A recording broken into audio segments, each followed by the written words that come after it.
All right there, boys and girls. Hey, week number 1 here. Day 5 already. Let's go. Number 1, 25 plus something equals 50. Well, I'm thinking of change right now. And I'm not thinking about nickels or dimes or pennies. I'm thinking about a quarter. A quarter plus a quarter is 50 cents, right? So 25 plus 25 equals 50. We can also think of it like this to double check our work.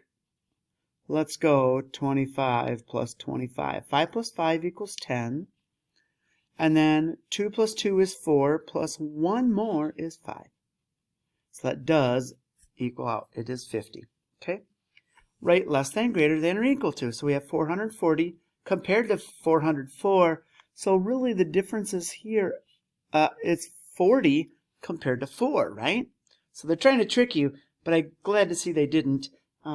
40 is greater than 4, so 440 is greater than 404. Mary Claire plays basketball. She scored 16 points in game 1. She scored 9 points in game 2. How many points did she score in both games? Looks like we need to combine them, right? So we have 16 points in game 1, along with 9 points in game 2. If we combine them, that'll give us how much she scored in games 1 and 2, right? So how many points? 6 plus 9 equals 15. 1 plus 1 equals 2. So she scored 25 points. Okay.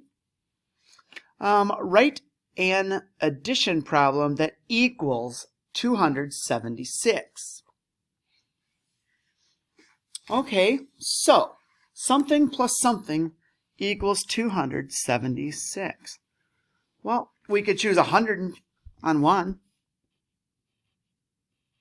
Okay? So this is the big number, so now we're going to think of it backwards. 6 minus 0 is 6.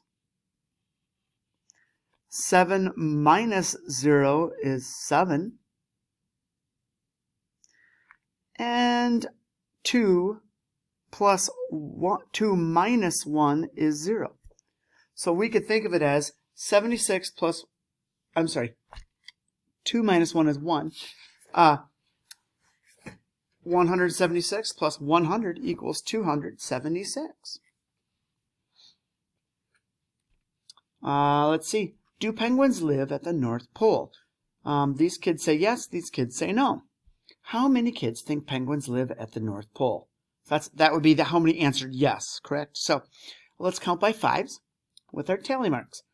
5, 10, 15, 20, 25, 26, 27. So how many kids? 27 kids. Okay, boys and girls, great job with that. Way to go, and we'll see you tomorrow, day 6.